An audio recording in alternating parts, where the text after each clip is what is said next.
Wine and Crime contains graphic and explicit content which may not be suitable for some listeners. Listener discretion is advised.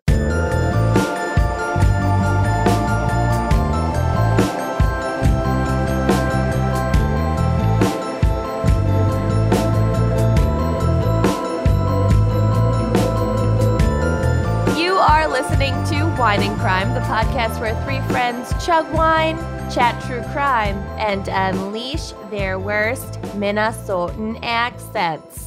Well, Are you okay? I'm fine.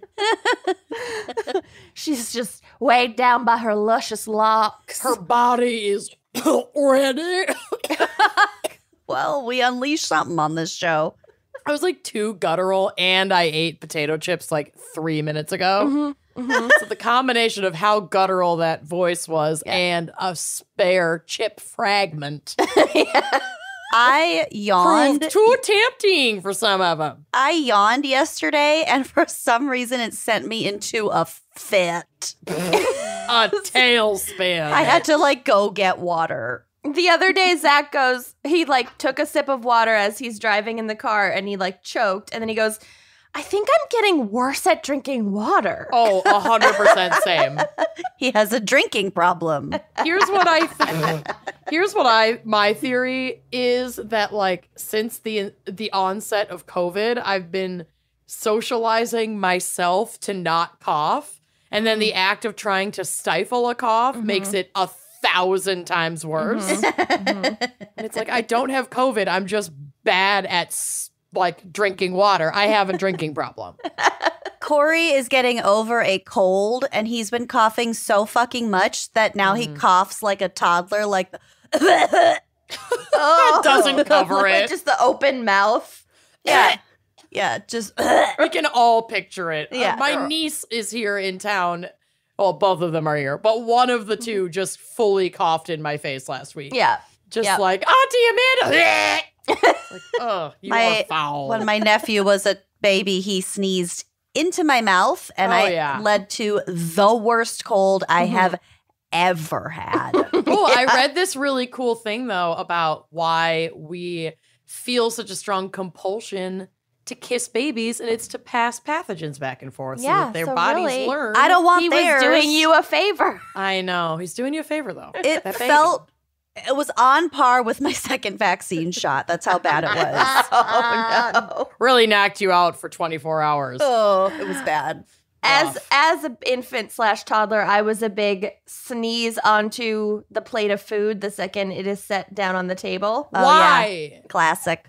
Just luck of the Ish. draw. Excitement. No thanks. Anyway, who are you and what the fuck are we doing? Fuck, I'm Welcome to Kenyan. our baby podcast. We're experts. My actual nightmare.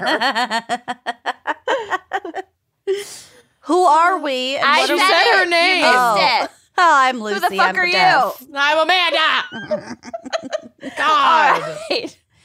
This week we have a very special fan pick brought to you by Carrie Lee. And Carrie has selected the topic of kink crimes. Oh. Yes, she did. Oh, that kinky bitch. That old chestnut. More about Carrie. So Carrie wants to shout out her lingerie / fetish wear shop called Lingerie by Velvetina Lee. And her stuff is Let me super get gorgeous. to this website. I Yeah. follow Girl. her on Instagram, Velvetina Yeah. Lee. It's And- so pretty. A lot of floral, a lot of lace, of course, a lot Yeah. of open nip. Yeah. It's real sexy. pretty. VelvetinaLee.co.uk is the website. Thank you. And she is running a promo code for the month of July for our listeners. So use that promo code GALS15 to get some special deal. 15% off. 15% off. Fully getting some of this. Yeah. Oh, yeah. It's hot. And she also wants to shout out her sister Robin and Robin's beautiful kitties, Maddie and Pixie. They're real pretty. I'm getting a bodysuit. I think Carrie's original email said that they were really naughty kitties, but she also attached a picture, so I changed it to beautiful kitties. A Beautiful little and naughty. editorializing. Well, just as a very quick preface, because I'm sure we will get to it, but we will not be kink shaming in this episode. Nope. No. There's a bodysuit with pugs and donuts on it. Okay, obviously you need that. I mean, that's practically a write-off at this point. It's so tied in with your work. The lemon zest bodysuit is really cute. That's going on my character. So anyway, you continue. As long as everybody is adult and informed and consenting, and that consent is safe, enthusiastic, and ongoing, then do whatever the fuck you want. Yeah, do what you want. Yeah. Accurate. Okay. Amanda, you're going to have to take a short break from shopping for lingerie. I can do both. To do the wine crime pairing for kink crimes. Can do both. And while you read about it, I'm going to go shop. Do it. Today, we are drinking the Akoya Chardonnay. Koi. From Wink Wine Club, because Akoya is a type of, what's it called? The Kink? slimy things. No. Butt plugs? You eat them. They're an aphrodisiac. Great. Oyster. Oh, and that's an aphrodisiac. It's a type of oyster. See what I did there? Wow, look at you know, the little snot things. You know, I guess those briny motherfuckers. I guessed grapes. Yeah, I know you did. I just didn't listen to you. So I thought that would be a fun pairing for kink crimes. Let's get ourselves so horny. Oh, I'm going to slide right off my chair. That's why I have a cloth chair. Extra absorbency. Ew. This comes from our friends over at Wink Wine Club, which is an online wine club that delivers wine straight to your door or your local Walgreens. And yeah, they have an amazing inventory of wines that change up seasonally. So it's always a good time to check out Wink. Because you're always in some season or another. Some fucking season. Yeah. There is a wine for every season. There is. And right now we're running a special where you can get 4 bottles of Wink wine for $29.95. Woo! Which is a steal of a deal. It's a real special. And to claim that special price, you're going to want to go to trywink.com/wine and crime special and get those 4 bottles for $29.95. And they take care of the shipping. Did we mention it's a special? It's special. Wine and crime special. Super, super high quality wine delivered to your door for like Walgreens wine prices. You're getting 4 super high quality wines delivered to your door for the price of 1 decent quality wine. Like, she's a win-win-win. This wine in particular is a Chardonnay, which I know is not our kink, but scandalous. It is some Not my kink. kink. And There this is are like Chardonnays that we like, though. There are Chardonnays that we like. I haven't tried this one, and I'm wary, but also excited because I really haven't met a Wink that I didn't like yet. So this is a little bit more of a traditional Chardonnay when we think of Chardonnay. It's medium bodied. It's still going to be nice and dry. It is fruit forward with like a nice pop of citrus, which I think will help to balance out the sort of buttery vanilla notes that it also claims to have. She clocks in at 14.7%. And so she's gonna take Pack a punch. good care of you. And the grapes for this one were picked at peak ripeness to ensure full aromatics and deep flavors, then fermented and aged on oak. So if you're looking for a Chardonnay that's gonna drink a little bit more like a Sauv Blanc, say, you're gonna want something that's aged in stainless steel, because that's just gonna preserve a lot of the original flavor of the fruit. But if you want something that's going to give you that like classic buttery kind of vanilla note Chardonnay, you want something that's aged in oak. So this is going to be a little bit more of a classic. She's also a popper, so you're going to want to head to wineandcrimepodcast.bigcartel.com to get yourself one of our nice pop wine keys. I'm practicing my influencer hand for those of you watching on Patreon. And now I should have prepped this, but I didn't. So we're just going to make banter. How's everybody doing? Ah, good. I got a fat cat on my lap. All right, here we go.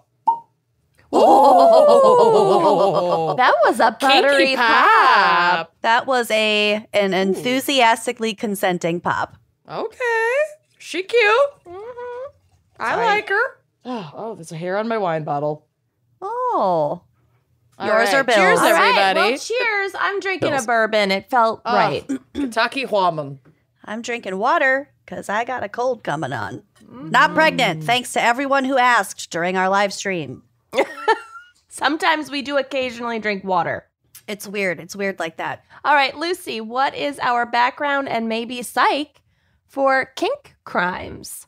Well, I want to start us off by saying that we were a little bit wary about this topic because it seems like it could be a fucking minefield. We absolutely do not want to align people with kinks and criminality because that is in no way a correlation nor a causation. Nothing. I mean, it's just like how we did like figure skating crimes and we did, whatever. Like we do niche topics plus crimes within that niche topic without necessarily it's not a generalization. conflating the two. Yeah. No. Exactly. So the kink community in general has really one overarching rule, and that is mutual consent and safety. We are not here to yuck anyone's yum or to suggest that kink is inherently violent or criminal in any way, although some paraphilias are literally illegal and harmful if you act on them, such as pedophilia. But that is not what we're talking about today. Yeah, and in those cases, the reason they're illegal is because you can't have two consenting adults. Like the reason some of those things are off the table is because inherently there is a lack of informed consent. Voyeurism is another example. Right. Yeah. Right. You can pretend to do things Totally. with a partner where it's a fantasy, but that there has to be that actual informed, ongoing, of age, enthusiastic consent. Yep. Absolutely. Yep. You nailed it. And so I feel like I shouldn't have to say this, but just saying it, this is a blanket trigger warning. Obviously, we're going to be talking about sex and kinks. Yep. If you're not comfortable with that, then this is not And the episode murder. for you. Yeah. Okay, so in human sexuality, kinkiness is the use of non-conventional sexual practices, concepts, or fantasies. The term derives from the idea of a bend, aka a kink, in one's sexual behavior to contrast such behavior with so-called straight or vanilla sexual mores and proclivities. So it is thus a colloquial term for non-normative sexual behavior, because the very idea of what is and isn't normal sexual behavior is very subjective and fluid over time. Definitions of kinky vary widely as well. And anyway, when we're talking about like in a research, like an academic or clinical way, when we say normal, that just means it's statistically common. It's not And like norms are more sociological and, like you said, vary over time and culture yes and subculture. Yes. Yeah. It turns out kinkiness is actually pretty fucking common. In a study published in 2016, it was found that nearly half of respondents reported an interest in some form of kink activity, and about a third of them had experienced a kink practice at least once. And some things that are probably being defined as a kink practice in these academic studies are like probably becoming pretty rapidly normalized amongst like certain age groups and cultural groups, you know? Yeah. Not to like get specific, but We'll get specific. Don't worry. okay. I got a listicle for us coming up. Oh, good. We're going to play Never Have I Ever. No, I'm kidding. We will You not. have to take a drink for every one that you've done. No. Or fantasized Sometimes I about. just want a drink. I'm just taking a drink right now. I'd No be dead. reason. Diaper play. Oh.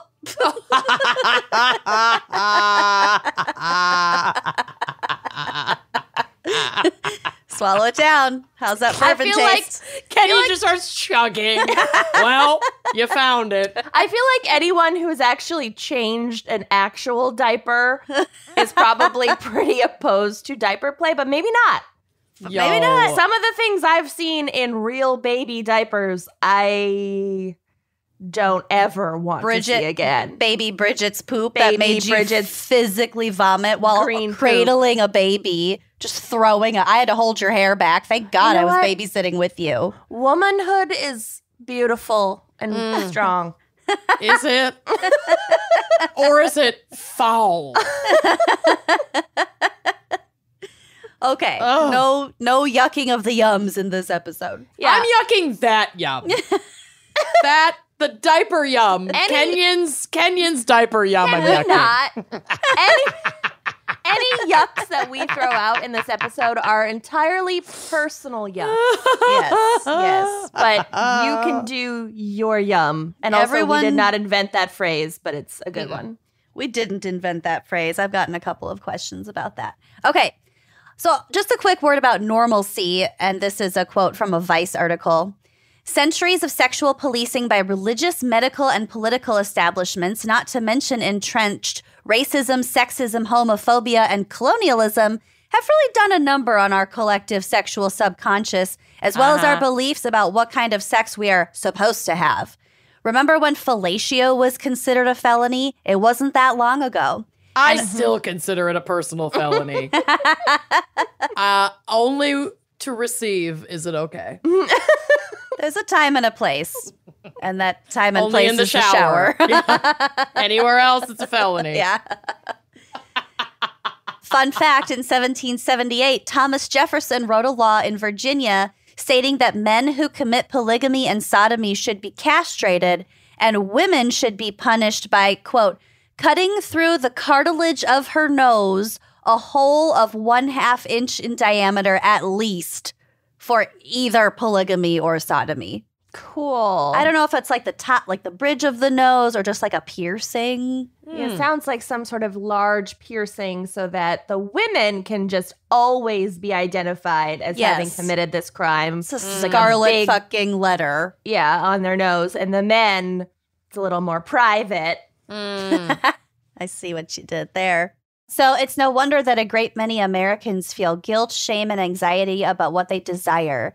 Yet, as Jack Morin taught us in his seminal book, The Erotic Mind, I see what you did there. Seminal book. Semen-covered book, The Erotic Mind. Sometimes it is precisely that very guilt, shame, and anxiety that fuel our desires because nothing is hotter than wanting what we've been told we shouldn't want. Doy. Make it a taboo and people we're will be on into it. Don't you remember a couple months ago when all 5 of our friend group were together and Scott was telling us about we were talking about kinks and how they all come from well, this isn't true, but he was saying that a lot of them come from traumas, stem from your own traumas. Could be. I'm not a psychologist, not a medical professional, but could be. That was just a comment that was made, but I thought that was kind of interesting. I mean, I always think about pubic hair and how shaving pubic hair used to be a kink. It used to be a really risque and avant-garde to shave pubic hair. And now it's almost becoming a kink to have a full bush. Oh, then consider me kinky. Yeah. Kinks ahoy. Is it in fashion to have a high and tight military buzz cut down there? Because that's what I'm rocking. I like that. A good high and tight. She's ready to salute that dick. Anything that doesn't, I want you. Anything that doesn't result in razor burn is fine with me.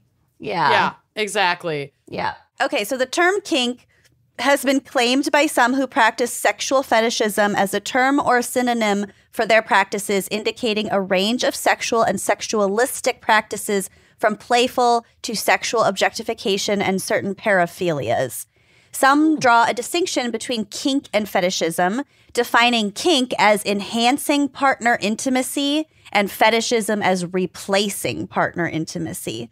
So I'm going to kind of try to explain this. It's like I said, definitions kind of are a little bit nebulous. A lot of this overlaps. So some definitions are very subjective, so you don't have to necessarily agree with one definition. Exactly. So I'm going to try to explain this just so we can speak about it moving forward, but it's not super set in stone. It's also kind of hard to It's kind of hard to understand.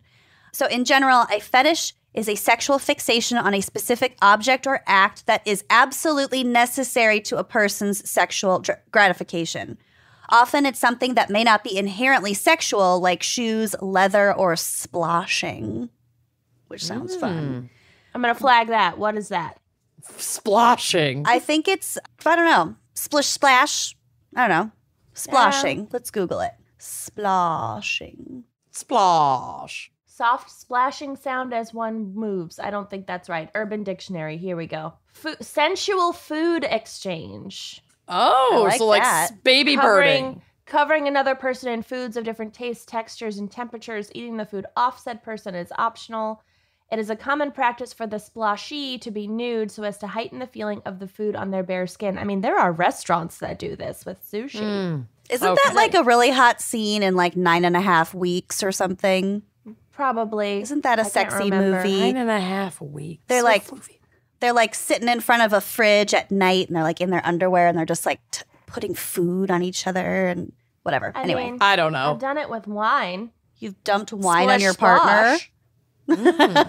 I was taking a bath. When the Taking a bath. When the fixation is on a particular body part like feet, hands, butt, or boobs, that is referred to as partialism.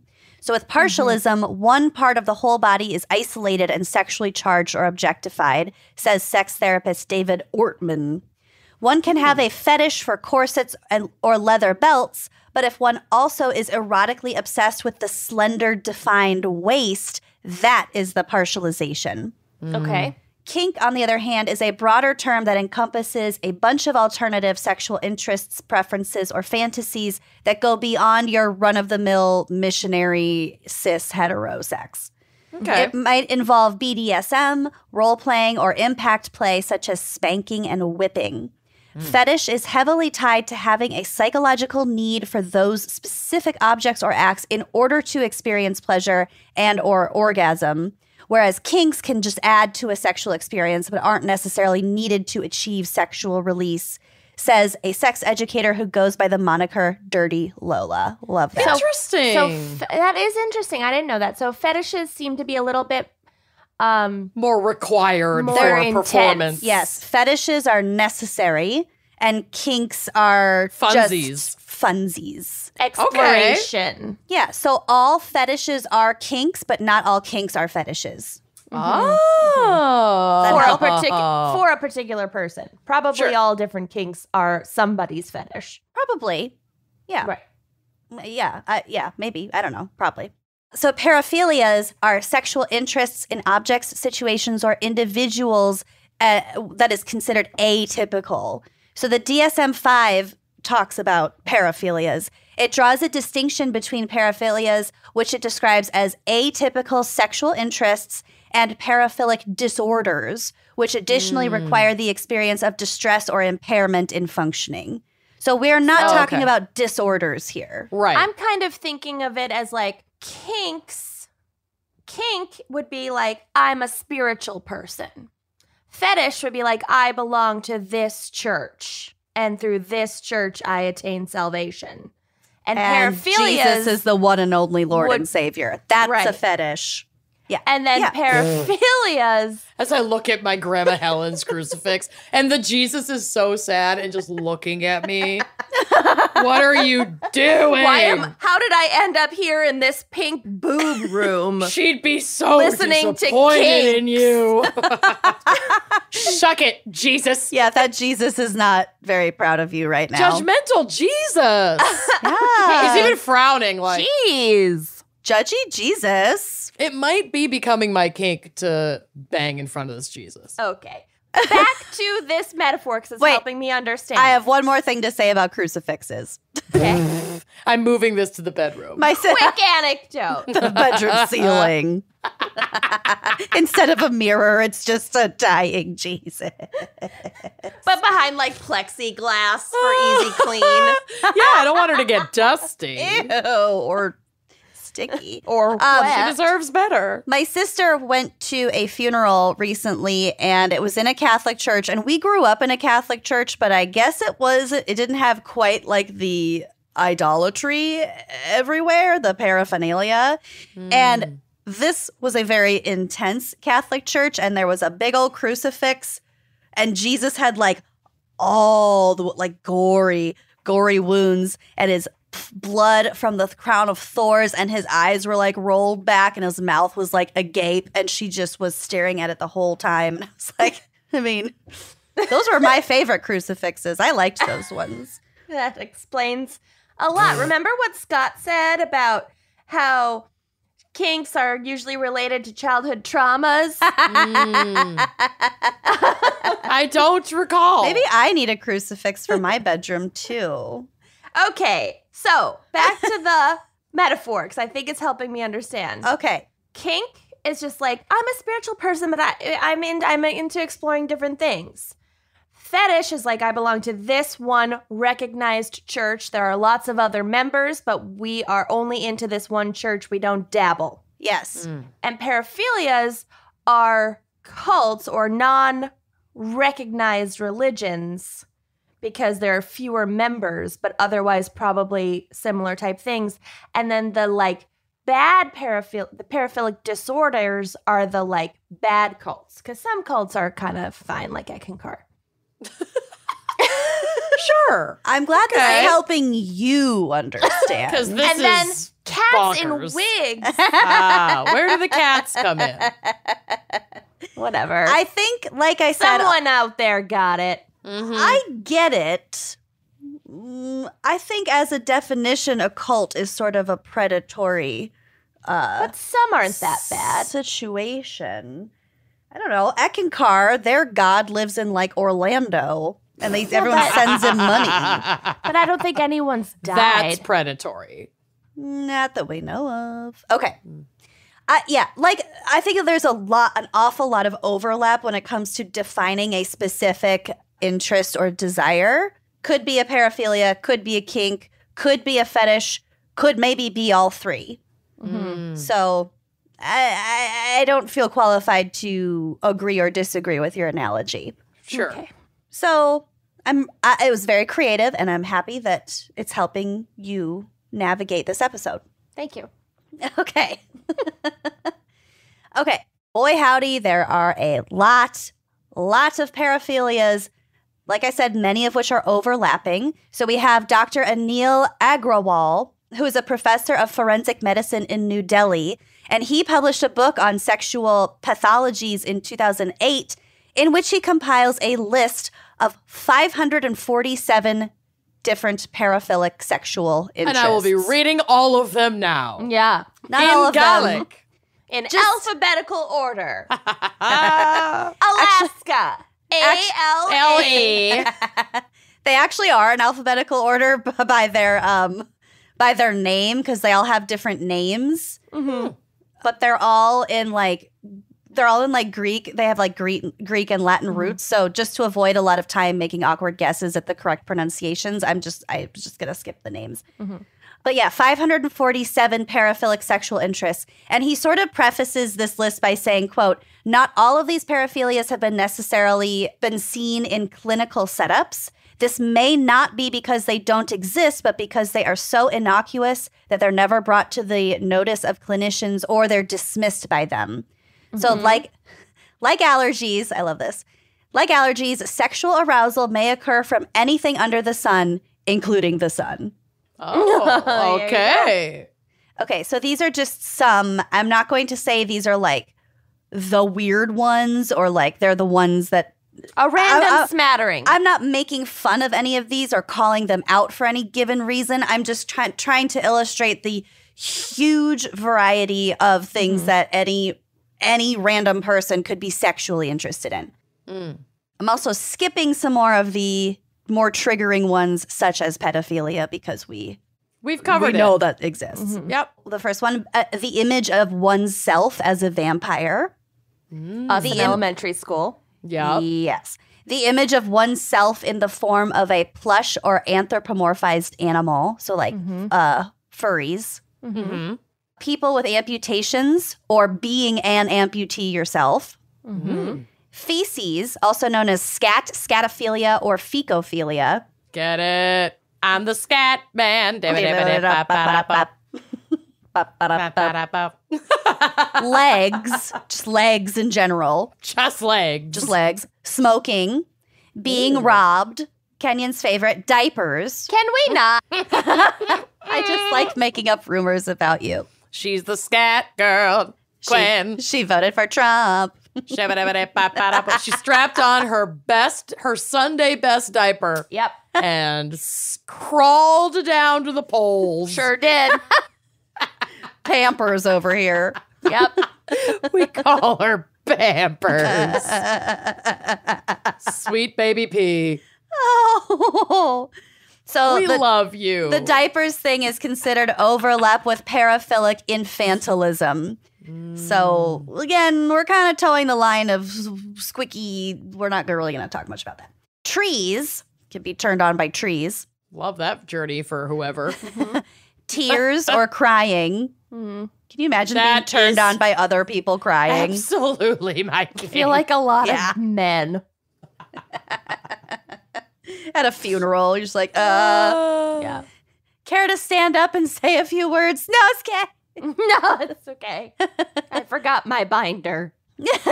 This one's Amanda's, flatulence. Yes. Being crawled on by insects. Oh, no. Nope. I'm sorry, I'm yucking that. Turning personal yuck. Horrifying. Personal yuck. Okay, we only get 3 personal yucks for this whole episode. Kenyon, did you yuck the diapers? I yucked the feces. I'm keeping diapers. I'm yucking feces. I'm feeling good about it. Turning a human being into a piece of furniture. Yes. Okay, that's my new kink. Okay, we also get 3 yums. Okay. Oh, I get 33 yums, and that's one of them. Is this why I get so horned up whenever Bill puts together my IKEA stuff? Yes. No, but this is him, like, being in the shape of a chair or something. I'm in love with the shape of chair. So, like, if you made him act like an ottoman for you. And then you could, like, sit on Amanda. The world just opened up in front of your eyes. It's opening. May the Lord open. We all like this one. Eating, feeding, and weight gain. Oh, yeah. I love that. Firearms. Elderly people.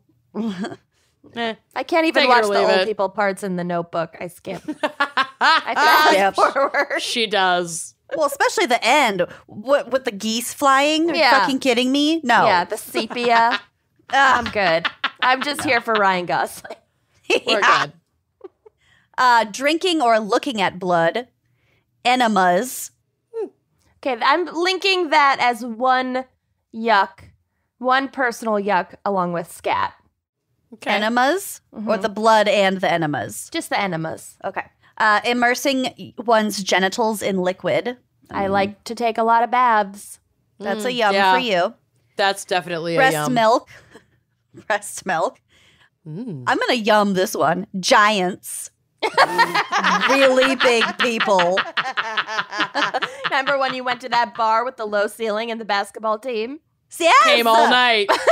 They called me a Jersey chaser, but really, I just am you got a sexually giant attracted kink. to giants. It all makes sense now. Conversely, you can be sexually attracted to very small people or small body parts. I think a lot of men have this, too. Yes, I think so, too. There's a lot of fetishization of small people. Yeah, a lot of whom tend to be women. Cars or other machines. Did you see that TLC? I think it was like My Strange Addiction, but a guy had like a romantic sexual relationship with a car. And he like porked the tailpipe. The front bumper. It was a whole thing. He demonstrated how he has sex with his car. He's like I appreciate kissing the it tenderly. There's a lot to unpack with that one. You can be aroused by music or poetry or Seems armpits. Oh, less vague. You can fuck an armpit though. Oh, yeah. Oh, easily. Yeah. Easily. Yeah. An elbow. Oh yeah. Dirtiness or decaying things. Personal yuck. Menstruation. Kenyon, that's your third yuck, I'm just saying. No, one of them was enemas is tied with scat. Oh, okay. No. No, I get one more personal yuck. I just like things to be clean. Mm-hmm. So menstruation wouldn't be a yum There's of nothing yours? unclean about that. Correct. That's true. Except your underwear. And I have definitely had sex while menstruating. Oh, yeah. I can't do it. I don't want anybody near me. Yeah, I was much younger. Menstruating in my 30s, no, don't Yeah. fucking touch me. Menstruating in my okay. 20s when every biological piece was like, Just fit. spread it far and wide and fill thyself with seed. Horny beyond all reason. Then like, yeah, The period horns are real, though. they're so real. Real- So they're real. real. You can be sexually aroused by swear words. That might be a yum from me. Yeah. Big time yum. It's not a yuck. Noses. No. Noses. Not- Noses. Not opposed. Navels, belly buttons. Fine. Eyes. Oranges. Eyes. I mean, that feels very common. And also activities related directly to the eyes, which is not the Like same as like eyelid and seeing. eyeball licking. Like Maybe like- blinking? Yeah, the eyeball licker. We all know who we're talking about. The licking of the eyeballs. I or don't touching, know. Can poking. you tell me, and then we'll cut it out? Smells emanating from the body, especially from the sexual areas. Having a full bladder and or wetting oneself. Okay. Dressing like a baby or a child. That's a yuck. That's my third yuck. Okay. I've got a ways to go, honey. I know. Feet, butts, stuffed animals, piercing another person, sleeping or unconscious people. We'll get to it in my case. Oh, God. Shoes, like high heels or whatever. Oh, yeah. That one I get. I'm attracted to shoes. Oh, my God, shoes. They look my God. so comfortable. Right? They're My machine Rothy's? washable. Dr. It's all over. Scholes. Shoals. Sir, your shoals. They're Oh, made man. from recycled water bottles. Oh, That's my kink. the ocean waste. Lucy's kink is recycling. It kind of is. Mm-hmm. It kind of is. Muscles and displays of strength. Pretty common. Learning. Just learning? Yeah. So school, like teacher I fantasies, don't know. maybe? It just said learning. Okay. Okay. Witnessing disasters such as car accidents. That's Lucy's. That's definitely That might be Lucy. mine, yeah. Found her. Lucy. Found her. Lucy has too many yums. I So know. many I haven't yums. I haven't had any hard yucks. I love it. Making obscene phone calls to strangers. Oh, I think I found my other one. Physical deformities. Okay, also subjective. Yeah. And also could be borderline ableist. So you Right. got to be real careful Right. with that one. Oh, yeah. Like I said, some lot of of these these- in practice Yeah, are the not lines can get blurry. appropriate. Yeah. No. Mm-hmm. Archery. Oh, another I'd yum that. Yeah. Hair. Kenyon loves a good period piece. I love a good period piece. Gross. Peeing.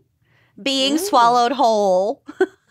Like that guy. the guy, Like the who, whale guy. Oh, the guy who wound up in a whale Yeah. is just hard as a rack. that's why the whale spit him out. He Yeah. choked on his boner. And messy situations such as being pied, slimed, or covered in mud. Okay, now we're talking. You want to pie me, Daddy? Okay. I'd be okay with those over bodily, fecal The whatever. smells. Yeah. Oh, 100% down to be pied. Yeah. yeah. Amanda Fit was, to be pied. Weren't you gonna set up Fit to be a cam girl situation where Oh. you sat on cakes on Cakes. top of a clear chair? Oh, yeah. With your Sure was. with just your rubber unicorn mask on. Listen, that is not off the table. No. This podcast It's cannot on last the forever. chair. Yeah, It's on the podcasting chair. might end as a medium, and then what will you have left? Nothing. My Oh, cakes. it's definitely going to end. We're on a My rapid cakes. decline. Yeah. We should all have a backup plan if we're being honest. Take it from me. I got the fee. Make a plan B. Yes. So we've talked a little bit about BDSM, so I kind of want to talk about that, clarify what exactly that is, because BDSM and fetish and kink are often just used as the same word. Right. They're not exactly the same. Once again, a lot of overlap. Mm-hmm. So BDSM, the term is a portmanteau of initialisms intended to encompass all of the following activities: bondage and discipline, so that's the B and the D. Mm. Dominance and submission. Ooh, which double is duty for the D. They all pull double duty. The D and the S, and that includes master and slave role-playing scenarios and ongoing relationship structures. Because the dom submissive thing, that can be just for like periodic role-playing, or it can be a lifestyle. Like that is your relationship. Mm-hmm. And then the S&M is sadism and masochism, and or sadomasochism.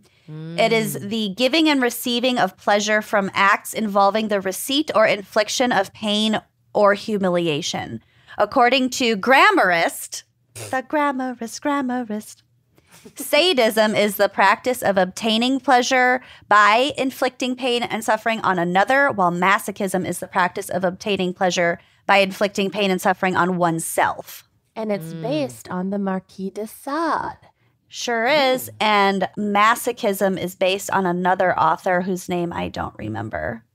I don't know. But they're both based on two people who have written books / lived lives that kind of exemplify these. Have you seen that meme that I saw recently that was like, why did you tell your father that BDSM stood for beers, dancing, and salsa music? So good. He just invited the neighbors over for a BDSM party. We are not done talking about this. Beers, dancing, and salsa music. Oh, that's so precious.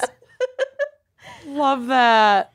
I saw a meme recently, and this has nothing to do with this episode at all, but I have to tell you, it was like, hey, I finally got some herbs to grow, or like the herbs I planted have survived. Now I have another fucking problem on my hands. Like, what do you do with all those herbs?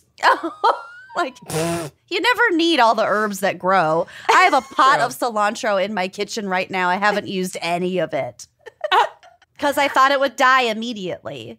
Yeah, just like I kind still of have not had a successful basil plant, which are not that hard. Oh, But we have I two just- outside, but it's harder to do inside in a pot. Yeah, It's a lot easier outside in the garden. Yes. yeah. So one really important component of BDSM play is the concept of aftercare. Aftercare is the time after a BDSM scene or play session in which participants calm down, discuss the previous events and their personal reactions to them, and slowly come back in touch with reality. BDSM often involves an endorphin high and a very intense experience, and failure to engage in proper aftercare can lead to what's called sub-drop as these return to more everyday levels. So sub-drop is really interesting. It can like exhibit as like cold or flu-like symptoms. Whoa. And it's usually from the sub in that scenario. And it's like if you come out of that mindset too quickly, it's like scuba diving. If you come Whoa. up or come out of it too quickly, or like not in the right way, or like not in a comfortable way, you can like get sick. I wonder if it's like a cortisol thing, because as It's a gotta kid, I be. used to always get sick when I was super excited about something, and then I would like miss out on the thing. Like when we studied fucking country line dancing for like a month in gym class in 4th grade, and I was so excited for the recital for like the performance, and I was so amped, and then I got really sick the day of it and I missed out. Oh, honey. What's your sub-drop?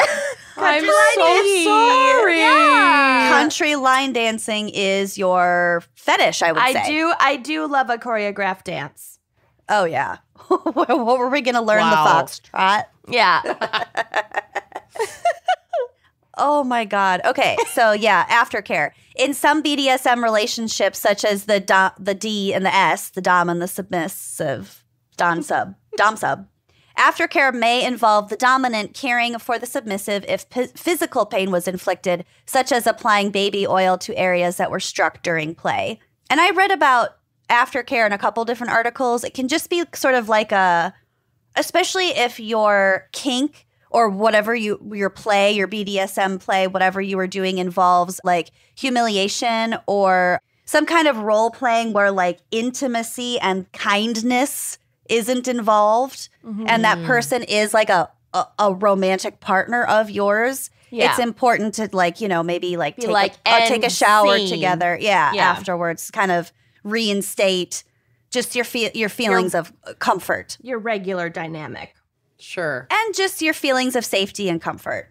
And also just to flag here, again, we're talking about enthusiastically consenting relationships, not to be confused with like coercive or abusive relationships. Like I'm thinking of like the Army Hammer thing. We will get to the rough sex. Yeah, well, that's what my case deals in the garden, all in the dirt. But I just want to, like, with this aftercare thing, I just want to point that out because the cycle of abuse does involve after, like, a really heightened negative like the affection and tenderness. And yeah. So it has to be an enthusiastically and non-coerced consent. Yeah. The play, the play itself, the sex itself, Right. So according to social psychologist and Kinsey Institute researcher Justin Lemiller and his book, Tell Me What You Want, The Science of Sexual Desire and How It Can Improve Your Sex Life, people's sexual fantasies don't necessarily translate to sexual behaviors. So having said that, I have a list of the top 5 fantasies of Americans. Okay. Number 1, group sex. Not surprising at all. Yeah.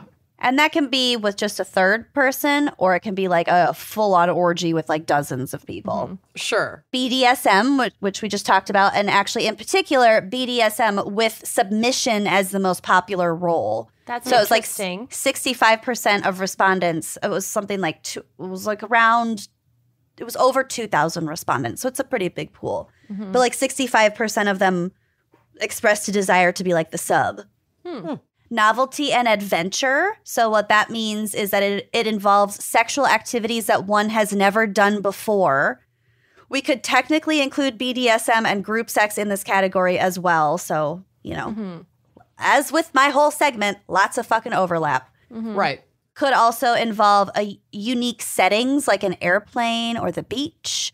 And I'm gonna personal yuck airplane unless it's a private plane because airplanes bathrooms. Good God. No. Yeah. I can barely fit myself into into those bathrooms. I know. You can't turn around. Right?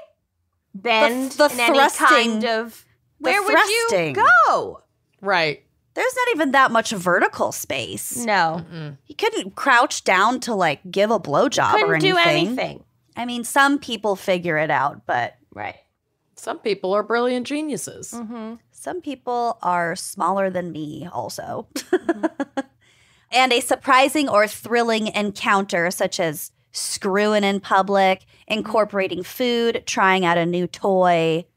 Novelty. Josie and I encountered a couple getting busy in public on our Cute. evening walk the other night. Oh, catch us Outside. in your mouth. They I'll were give you a in present. a parked but still running car, but it was bright outside and it was not, there was like a parking lot right there that they could have parked in, but they were parked like on the road, like not even a road that had a shoulder, just like in the street, and the car was running and I was like, why is that car stopped there? And I'm walking the dog and then I kind of looked and I was like, what's that lady doing? Oh, jeez. Maybe they were listening to the Beatles and they're like, why don't we do we it in do the it road? in the road. Right. To do it in the road. God, that's a good song.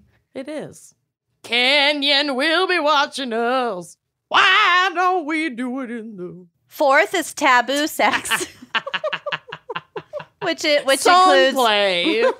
which includes voyeurism, fetish objects, and exhibitionism.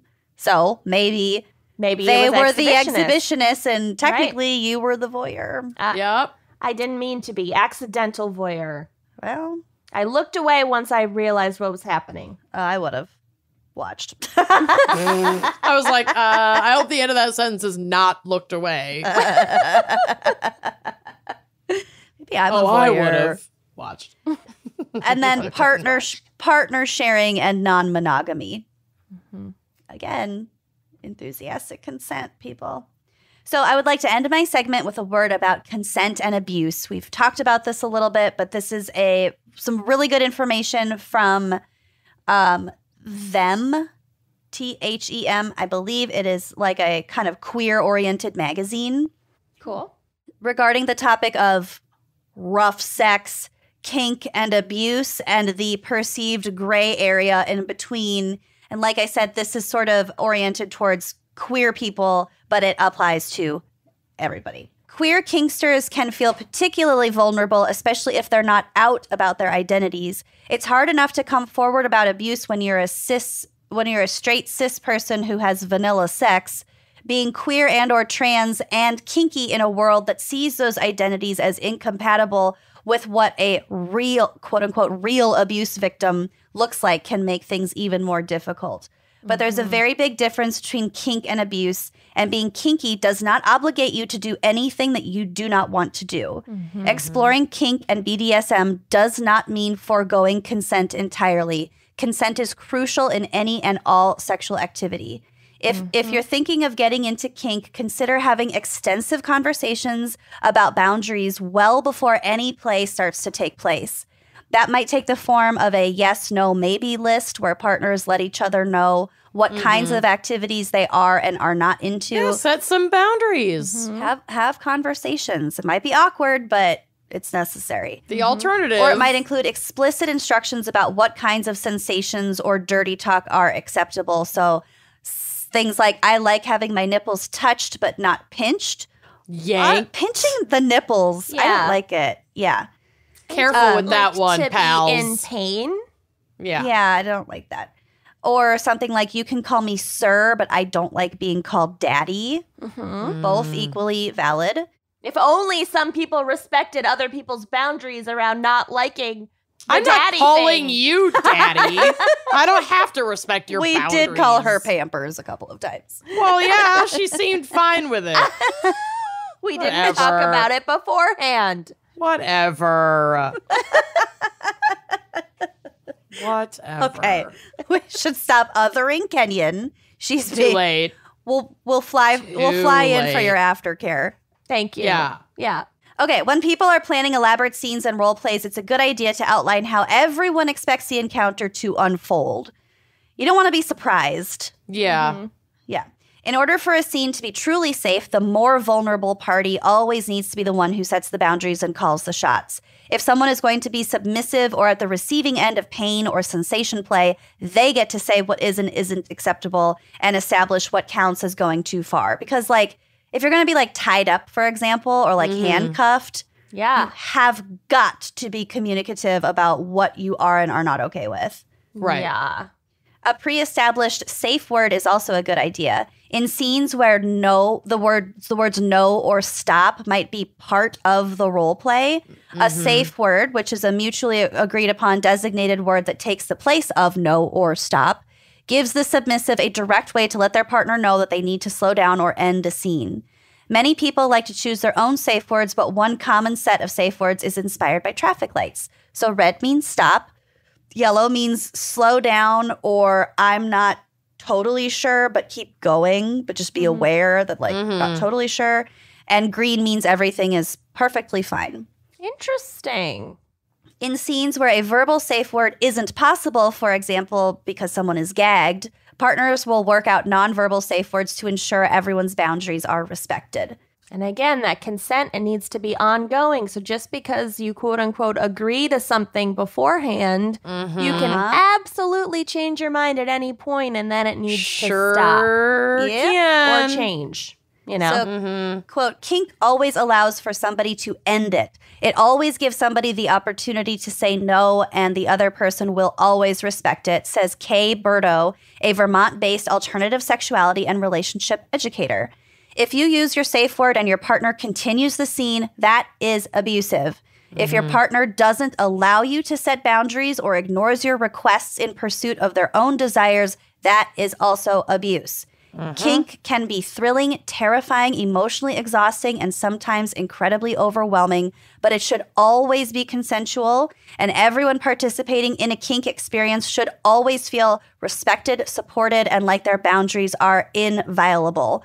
So without that respect, it's not kink, it's abuse, and being kinky does not make abuse okay. Correct. Yeah. So that is my segment. I Nicely hope done. that it cleared some things up and that we are moving forward in this episode understanding that kink does not equal abuse. We are not condoning abuse. Right. And we are not equating sexual interests with exploration, criminality. Right. No. Right. No. All right. Well done. Not an easy topic. Thanks. Should we hear a quick word from our sponsors? Let's do it. All right. Y'all, I could go on and on and on, but I won't, but I could, about all of the amazing things that Caliper CBD powder has brought into my life. You know, I always struggle with falling asleep. Everyone knows this about me. I complain about it constantly. And I have just incorporated this powder, the CBD powder, into my evening routine with like a little warm cup of tea. And it just helps me to, you know, regain some balance and calm before falling asleep at bedtime. And it has been an absolute game changer. It's completely improved my life. Better sleep is a better life. Same here. I am kind of a naturally neurotic person. And You don't say. the CBD powder, it just really, it takes the edge off. It makes bedtime feel like bedtime and not like lay in bed staring at the ceiling thinking about my to-do list time. So Existential dread time. Yes, exactly. Caliper CBD powder is the only clinically proven fast-acting CBD. It delivers 30 times more CBD in the first 30 minutes versus CBD oil. So you can get all the benefits of CBD in just 10 minutes. Some CBD oils can take over an hour to absorb, and they usually don't taste that good. Correct. Yeah, so with this CBD powder, they come in little convenient, easy-to-use packs. There's precisely 20 milligrams in each packet. It's always THC-free, so you can feel good about how much you're consuming, how it's going to affect your body, all that good stuff. It also mixes easily into any food or drink. You could sprinkle it in with your ice cream. Oh, I My love God. that move. Anything you want. It's all natural, vegan, non-GMO, free of fillers, added chemicals, and artificial flavors. And like we said, it really just helps you take the edge off, whether it's getting to sleep a little bit easier, maybe some soreness, maybe some stress if you just want a little bit more calmness in your life. Then you gotta try your Caliper CBD powder.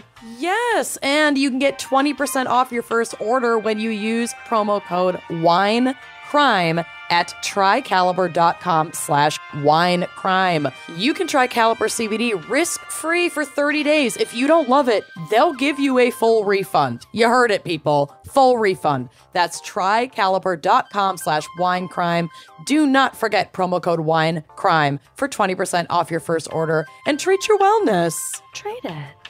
So the world is racing to get back to normal and to start meeting up in person again. But after the year that we've all had, getting back to actually feeling normal really takes some time and honestly some concerted effort, because I have gotten so used to just living my life in my house, and I'm actually kind of okay with it. But I know that maybe I need to start socializing again and getting back to normal. But there's a lot of stress and anxiety that comes with that I hadn't anticipated.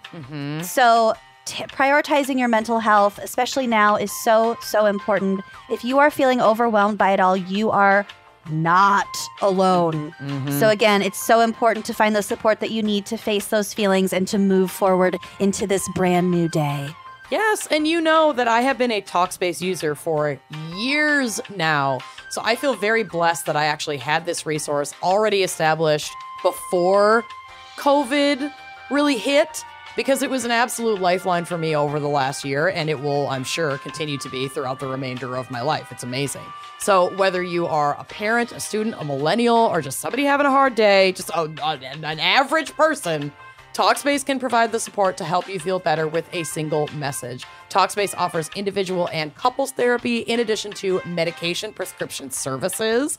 You can set goals with your therapist and they can help make sure you're really progressing. And Talkspace therapists help you develop tools to cope in difficult times. So it really does provide wraparound support for what you need. So start feeling better with a single message. Match with a licensed therapist when you go to Talkspace.com and get $100 off your first month with promo code GALS, GALS. One more time, that's $100 off when you use code GALS at Talkspace.com and treat your brain. Treat it. All right, so in my case, we are going to talk about people who intentionally conflated kink with abuse in order to try to excuse their abuse. Got it. And that is wrong to do. Gotcha. So, in the fall of 2018, a 21-year-old British woman named Grace Mullane embarked on an around-the-world solo backpacking trip. Wow. Yeah, just Brave. badass lady getting her travel on. Yeah. I bet she was in the Girls Love Travel Facebook group. The Sisterhood of the Traveling Pants. Pantaloons. So Grace had decided to take a gap year after graduating from the University of Lincoln in Lincoln, England. Oh, And not Nebraska. And you know what that means. Oh, jeez. Yay. Time for some geography. Oh, lay it on me. Lincoln is situated south of Stowe Pasture, Thorpe in the Fallows, and Grange Delings. Okay.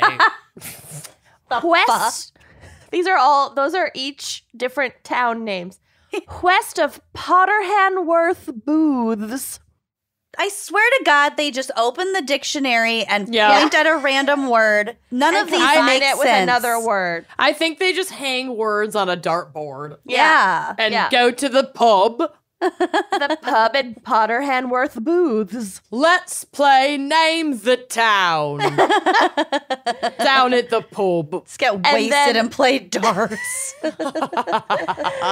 It is northeast of the village of Halfway Houses. Love it. I don't want to live there. Listen, they're being honest. Starter homes. We're Yes. leaving nothing to the imagination in that town. And my personal favorite, northwest of the village of Wasp's Nest. Nice. I don't want to live there either. In a wasp's nest. Fucking England, man. Okay, so Grace Mullane graduated with a bachelor's degree in advertising and marketing, and she had been anxiously looking forward to her trip for months. She kicked off her journey by flying to Peru and then spending about 6 weeks traveling around South America. Oh, gal. Just like Sounds so loving fun. life Yeah. without incident. So badass. Good for her. Then in late November, she traveled to New Zealand where she planned to stay for 2 weeks. She spent about a week and a half traveling around the Upper North Island. And then on November 30th, she arrived in Auckland, which is also in the North Island. But she was kind of like traveling around and then she went to the city to like rest, I think. Sure. But on December 2nd, Grace's parents became worried when they called and texted her to wish her a happy birthday, but received no response. 3 days later, when they still had heard nothing from Grace, they reported her missing, and Auckland police began investigating. They soon identified Grace in CCTV footage from Victoria Street in Auckland's central business district on the evening of December 1st, so the night before her birthday.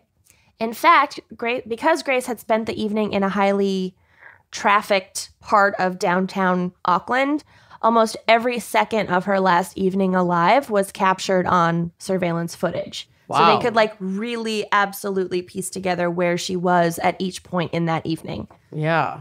Well, that's good. Maybe. Yeah. This footage showed her arriving at a large shopping complex / casino called Sky City at the base of Sky Tower, which does exist, unlike the Space Needle, Thank you. and is a popular tourist attraction in Auckland. And there she met up with a man with whom she'd arranged a Tinder date the night before. Well, that's your first mistake. Shortly into her date, Grace texted a friend back home to let her know it was going well, writing, "I click with him so well." Aww. Tragically, this would be the last communication between Grace and any of her friends or family. Oh. The surveillance footage from throughout the rest of the evening shows Grace seemingly having a good time on her date. She's like very affectionate. At one point, he's got like his arm over her shoulder. She's like got her arm like around his torso, kind of. They're like laughing at the bar. It looks like a date going really well. Yeah, they're having a nice time. Over the course of a few hours, the pair go to 3 different bars, and Grace is smiling and talking animatedly on the footage from each bar. At the 3rd bar, her date leans over and kisses her, and she is responsive to this contact. Finally, CCTV footage shows Grace leaving this last bar with the man and returning with him to the City Life Hotel, which is not where she was staying, but where he had a room. Okay. The final footage of Grace is from the hotel's security camera as she exits the elevator with this man and walks with him towards his room.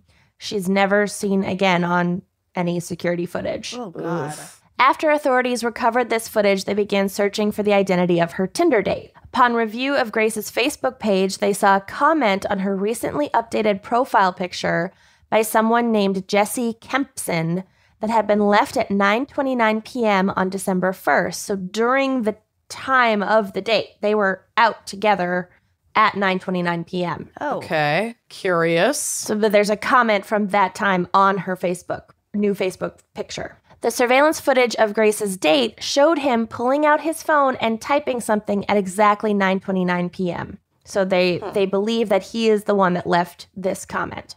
Okay. So maybe they were talking about her profile picture and she was like, "Oh, I'll change it, whatever." And then he flirtily was like, "I'm going to leave a comment as you do this." Yeah. You know? Yeah, I guess. Yeah, it happens. So police contacted Kempson and asked him to come in for questioning. He told a detective over the phone that he had gone on a date with Grace, but they had parted ways around 10 p.m., and he agreed to come in later that day to give a formal statement to police. Later that day, when Kempson returned to the hotel, so it turned out he actually was living at the hotel, but the hotel also had an area for long-term Extended studio stay. rentals. Okay. Yeah. Makes sense. The officers were there investigating, and they brought him into the station for questioning. He described the events of their evening together, but continued to insist that he and Grace had ended the date and left each other around 10 p.m. Okay. Meanwhile, police obtained Kempson's cell phone records and discovered that on the morning after Grace disappeared, he had used his phone to Google, quote, "hottest fire" Oh, and no. Waitakere Ranges. I don't know if I said that right, which is the name of a mountain range near Auckland. And Okay. there are roads through it, of course, but it's also a very rugged terrain. Sure. I don't like where this is going. Yeah, The that's phone- creepy. Also contained several photographs, and this is where it gets really dark. His phone contained several photographs of Grace's seemingly lifeless body on the bed in Kempson's hotel room, Oh, God. jeez. which he had on his phone and did not delete from his phone, and then Yeah. brought his phone with him to this police interview. Yeah. Yeah. He's not even trying to. Yeah. After taking Hide these it at this photographs, point. investigators pieced together that Kempson had immediately then used his phone, so they could timestamp the photos when the photos were taken. Mm-hmm. And as soon as the photos were taken, he went to Pornhub on his phone and was watching porn, and then messaged another woman on Tinder to arrange a date for the next day. Huh. Oh, my God. Ew. Yeah.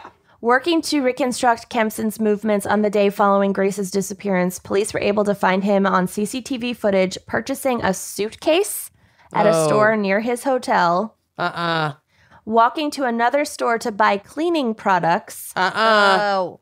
Honey, And no. finally visiting a car rental agency. That's the trifecta.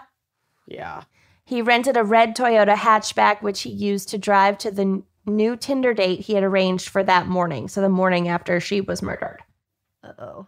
The woman whom he met on this second date would later come forward with her story and describe how during their encounter, he had kept circling the conversation back to criminal investigations and murder, which, not in and of mean- itself is weird, but Right. I mean, we have a podcast, Yeah, but I still. usually talk about those. Right.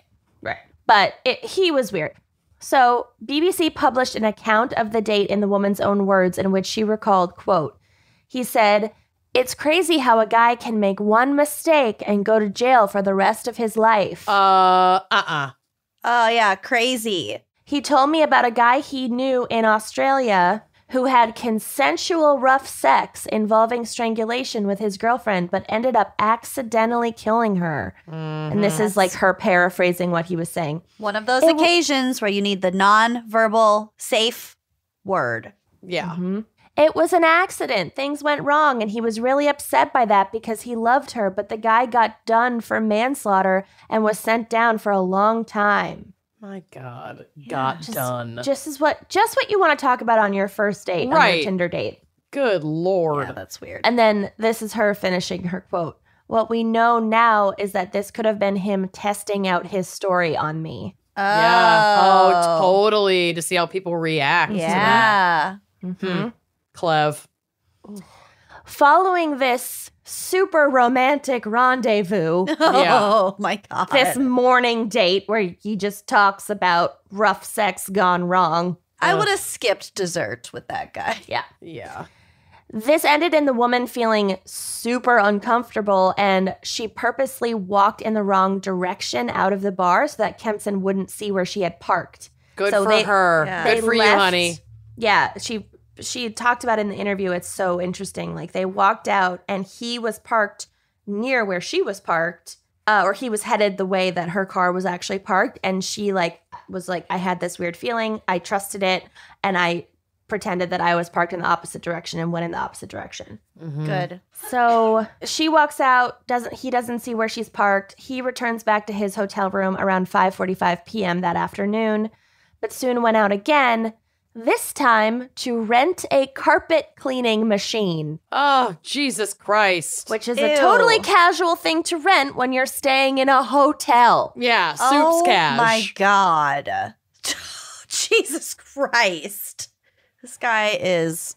Can I make it any more obvious?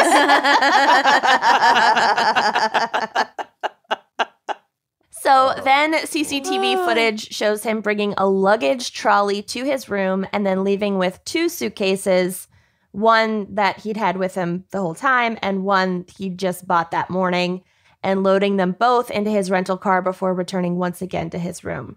I don't think I would fit in a suitcase. Even Well, if hold I it were up. dismembered. I don't know. That depends on the suit. You would. You'd fit in a large, in a way large. You In a would way fit lar- in a well, way with the large. compression panel. Yes, you're right. I Right. would. You Right. can fit a lot in an away suitcase. So do we just do it away? It's a Literally, freebie. yes. There's a freebie for you. Don't spend it all in one place. He's next seen on surveillance footage the following morning at 6:15 a.m.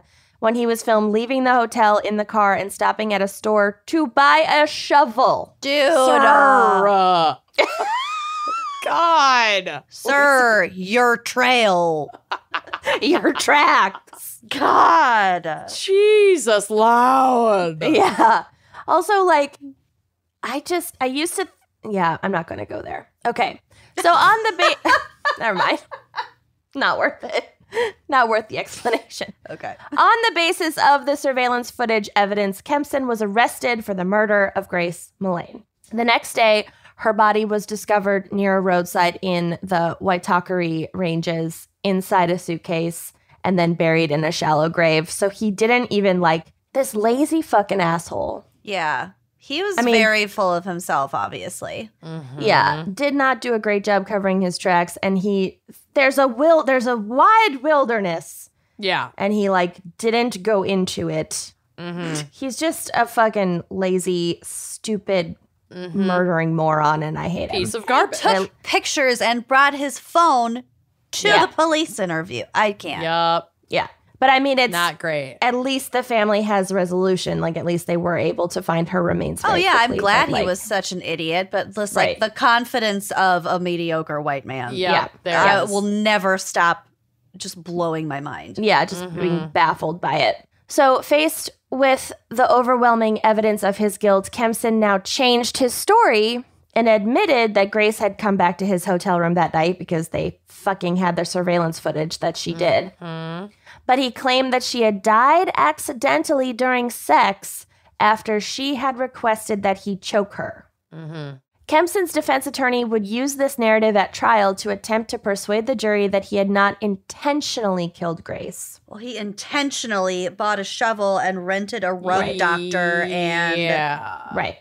All the other stuff is pretty compelling stuff. Right. The attorney used as evidence in Kempson's defense, and I would argue victim blamed, the fact that Grace Mullane had an account with a BDSM website called FetLife and described her death as this is the defense attorney, described it as the unfortunate consequence of consensual misadventure.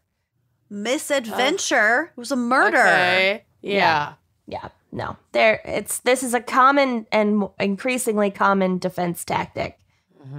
So the defense also called an expert witness, a pathologist, to claim that the injuries found to Grace's body during the autopsy were consistent with a consensual sex act, except for, the death part. Yeah, Right. really. The rug doctor. Yeah.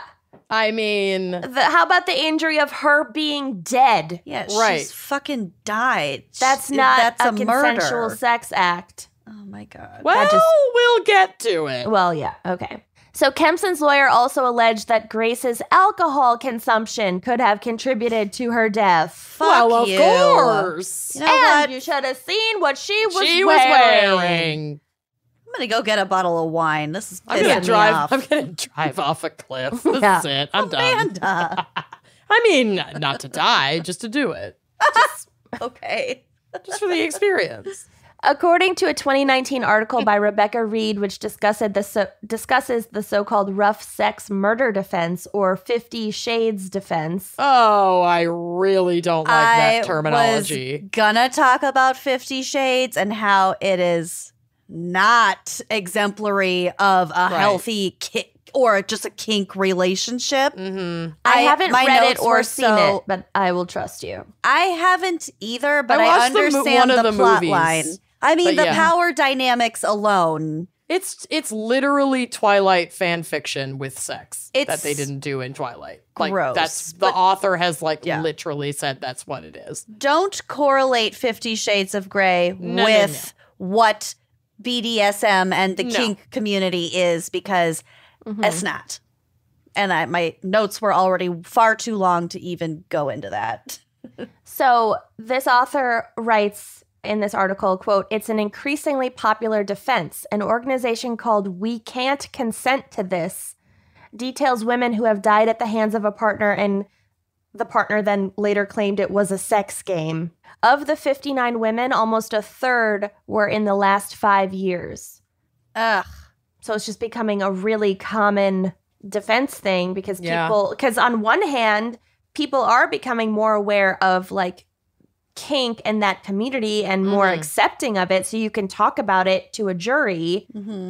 But if the victim is dead, they can't share their side of things and be like, no, I didn't consent to this. Yeah. Well, and every time we become more like woke or understanding of a community, there will always be people who exploit that. Right. Like, always. I mean, we see this in racial justice, sexual justice, like Right. women's rights. We see it all the time where like one instance can be completely twisted to Right. fit a totally misogynistic, racist, whatever narrative Right. yeah. to try and devalue the entire movement. It happens in fucking every single Yeah, I don't awakening. think Rachel Dolezal would have been Right. trying to be a black woman during Jim Crow. No. Yeah.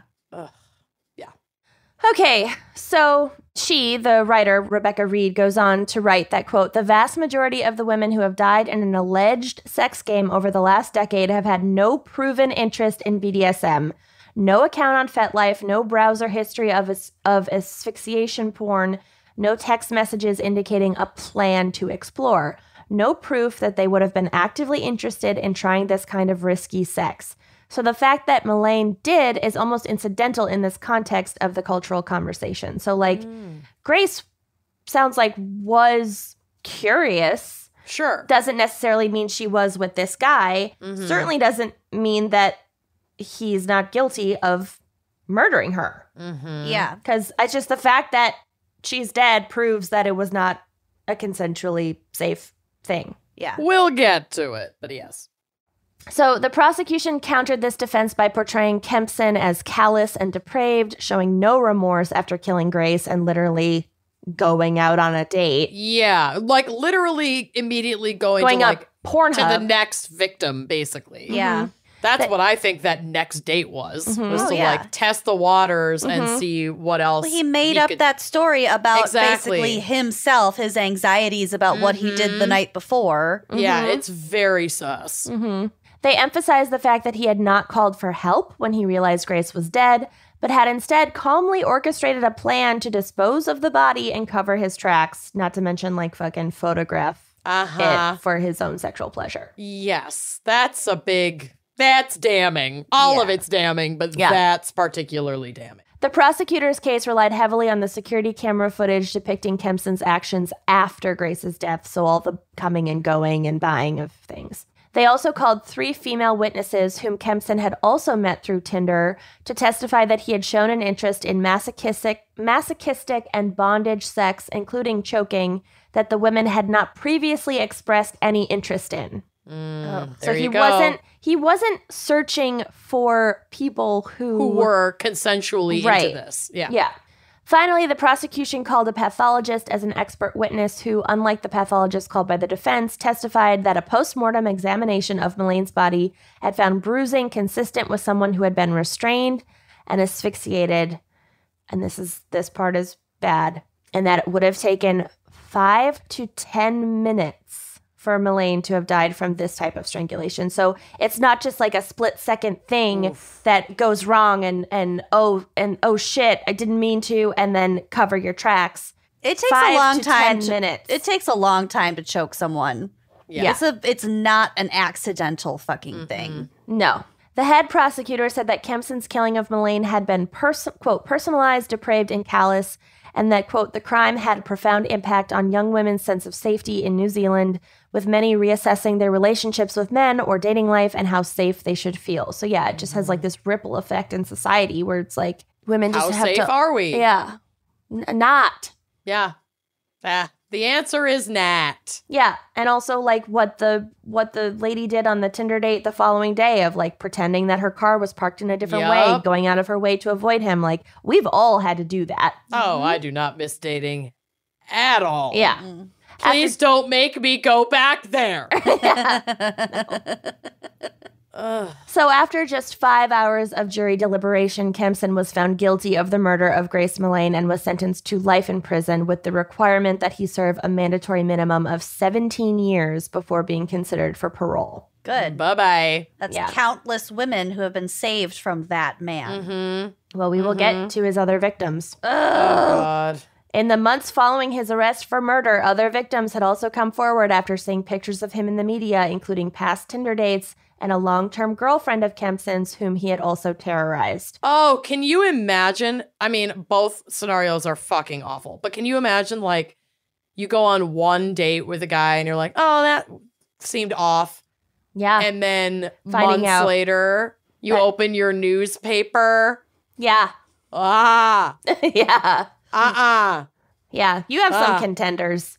We should have a Google News alert set up I for actually some of... can't believe that I haven't seen some of them in the news for murder. I'm shocked. I know. Same. Well, maybe they're working under aliases. Yeah. They dated Amanda under an alias. Maybe. Could be. They were smart, they would. So one of these victims had met Kempson on Tinder about 8 months before he had murdered Grace. She had gone back to his hotel room with him, but when she had refused to have sex with him, he raped her. The allegations of these other victims were initially suppressed at the trial to avoid biasing the jury in the murder trial, but after his conviction in the murder case, he was also charged with these additional crimes. And I'm sorry, we can bias a jury if you're a serial offender. I know, but because he hadn't been convicted. I know. It's just such bullshit. But I think that that's bullshit too. Because, like, you're allowed to have character witnesses. Why can't you have character witnesses say he's a fucking predator? Yeah.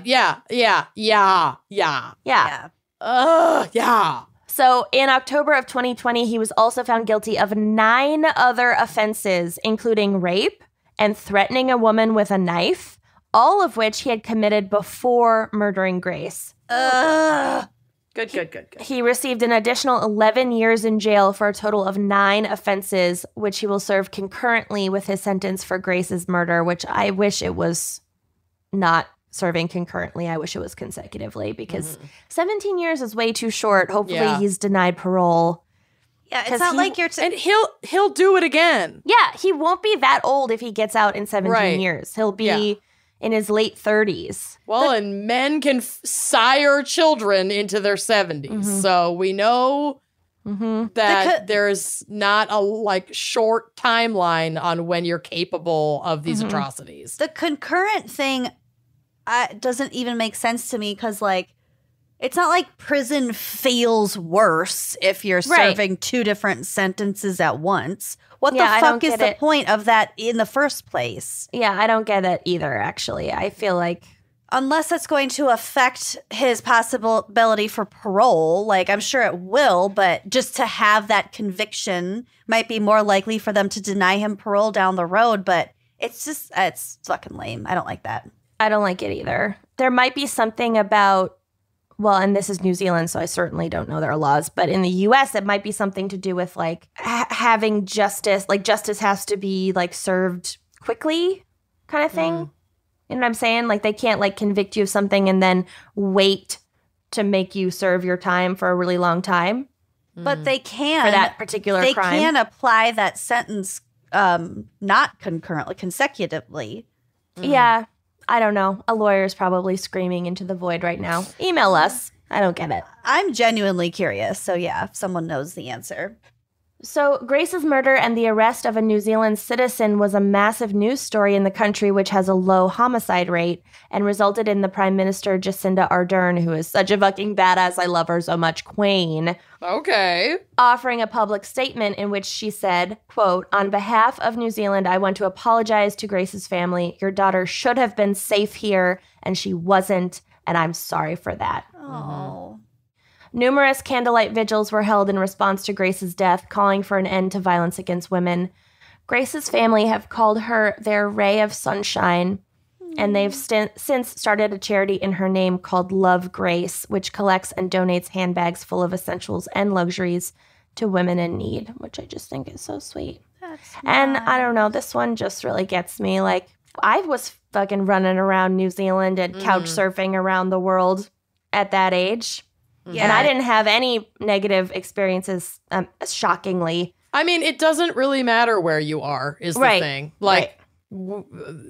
Vulnerable people are vulnerable everywhere. Right. And there are predators everywhere. Yeah, that's just the unfortunate reality. It's just eerie to see yourself in this exact situation. Right. Yep. You could place yourself there because you've been there. Right. But this could have just as easily happened in England or in the U.S. or anywhere. So, yeah. Uplifting. Thanks. Well, I mean, the other case that I was going to do, honestly, was worse. More. Now, I'm not going to say worse because this is horrible. True. But was more graphic in a lot of parts. And I personally couldn't do it for my own mental health. Wow. Well, preserve your own mental health. Pretty dark. Yeah. Yeah, that is real. That's unheard of. That's a high bar. Should we have a palate cleanser and hear a word from our sponsors? Yes. Yes.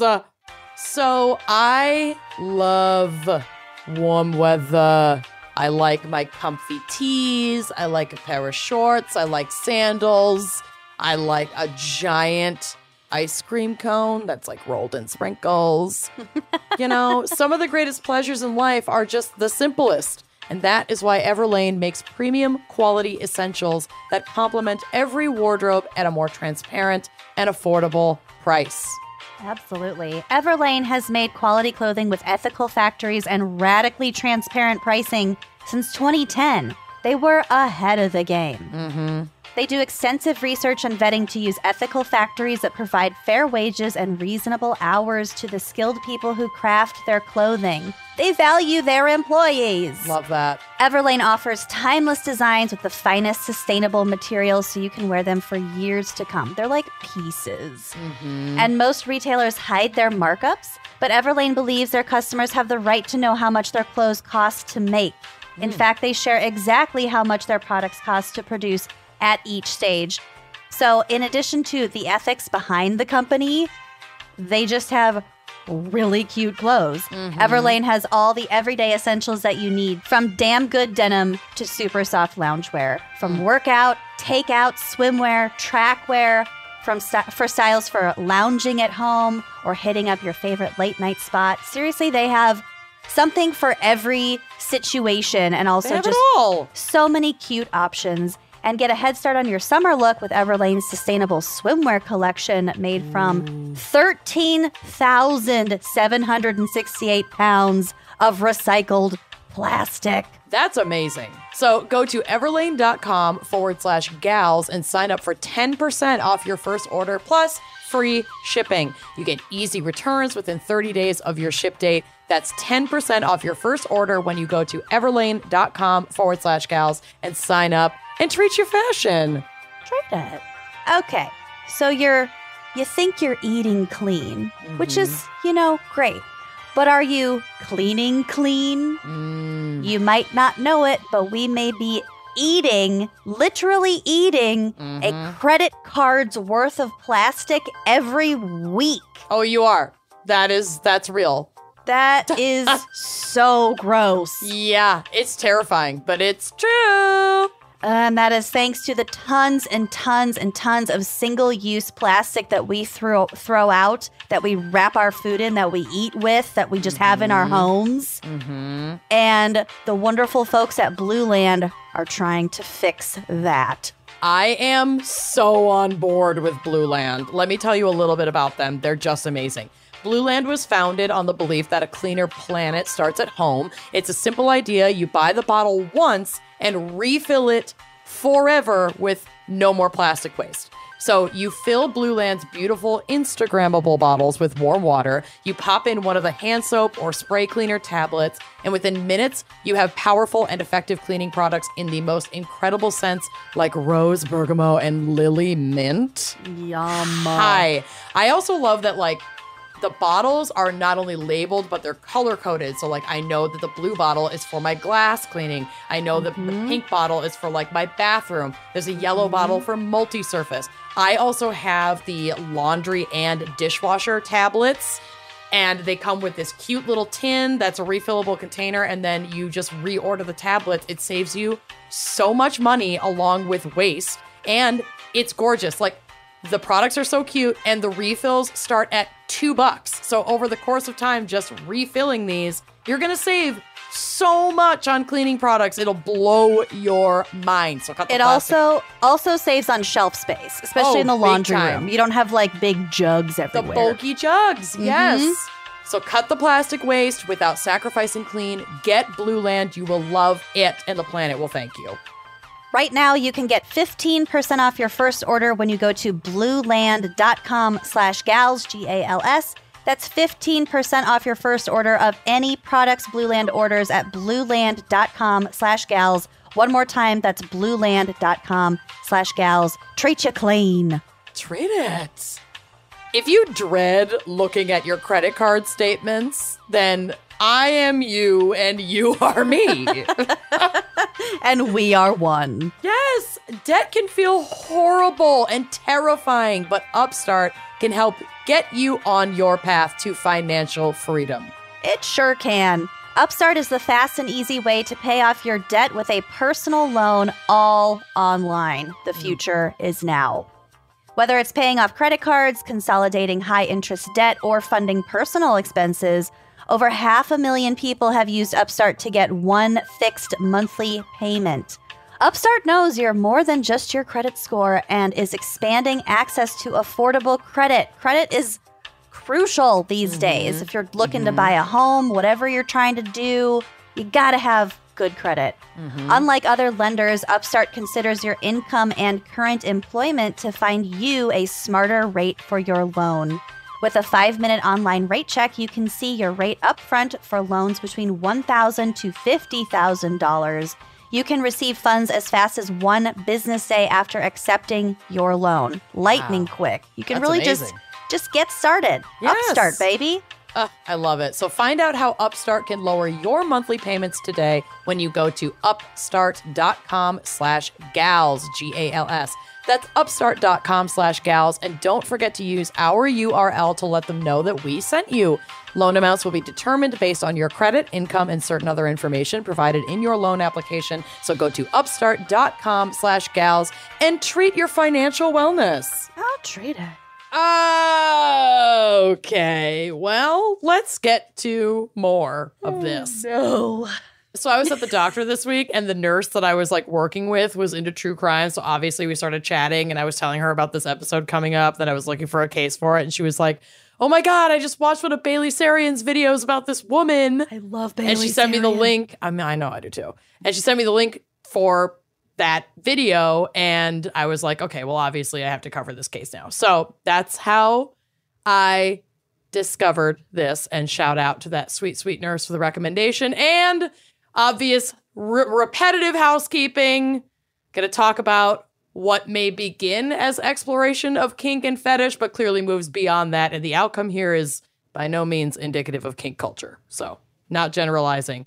But it's also just like a really weird fucking story with an interesting legal ramification. Hiccup. Okay. Yeah. So here we go. We're going to go back to the 90s. A simpler time, a gentler I time. love the 90s. Me too. Sharon Lopatka was the oldest of 4 daughters and raised by Orthodox Jewish parents in Baltimore, Maryland. She had a conservative and loving upbringing, was a great student who never got into any trouble, and played sports and sang in the school choir. Her classmates would describe Sharon as, quote, as normal as you can get. Sharon did feel a bit stifled by her religious upbringing, and after graduation from high school in 1979, she met and married her husband, Victor, who was not Jewish Orthodox, and left Baltimore to start her life with him in the quiet town of Hampstead, Maryland. Her parents did not support the marriage because, like I said, Victor was not only was he not raised Jewish Orthodox, but I don't believe he was Jewish at all. So with the rise of That would cause a big stir. Yeah, certainly among any kind of like devout religious family, Right. you know, that's going to be shocking or controversial. With the rise of the internet in the 90s and Victor making a modest wages working in construction, Sharon became an intranet entrepreneur, ding, ding, ding, so she could make money while working from home. So she crawled so we could fly.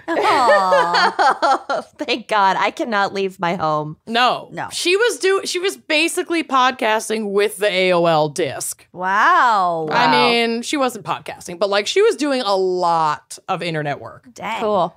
So she launched a website called House of Dion, which sold home decorating guides and catalogs for $7 a piece. And then those catalogs would be like mailed to you. Love it. I would have been You would have all loved about it. that. Yep. Oh, you just wait until I get to like the description of House of Dion.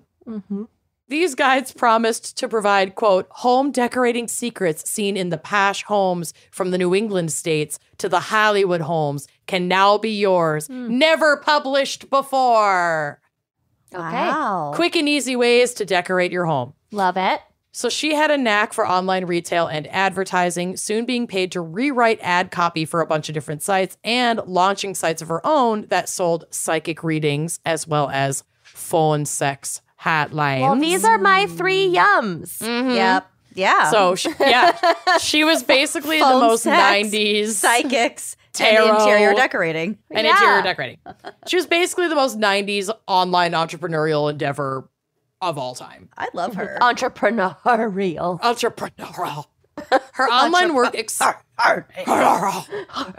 Cram the her in there. Endeavors. Terrible. Okay, this is why I didn't want to let you in here because now you're just bugging me. Go lie down. Best damn tapper. Go lie down. Lie down. Oh. Don't make her Aw. go. I'm making her go. I'm making her lie down so she doesn't just nudge my elbow through my entire She case. loves you. I'm sure she does. Okay. Come here, Ray. You can nudge me. So her online work exposed her to communities online where she could, for the first time, explore her sexual desires.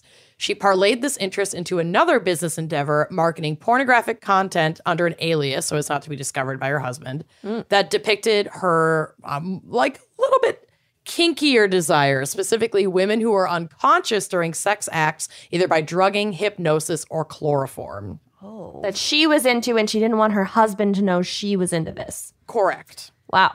So she had a desire to be unconscious herself? Yes, and I believe also to engage in sex acts with unconscious women. Like the I'm not sure. I think her, at least the gender spectrum was all over the board. Mm-hmm. I think she was exploring, like, this pornography that she was marketing was specifically women, like binary women in sexual contact with other binary women. So she definitely was like into some of that.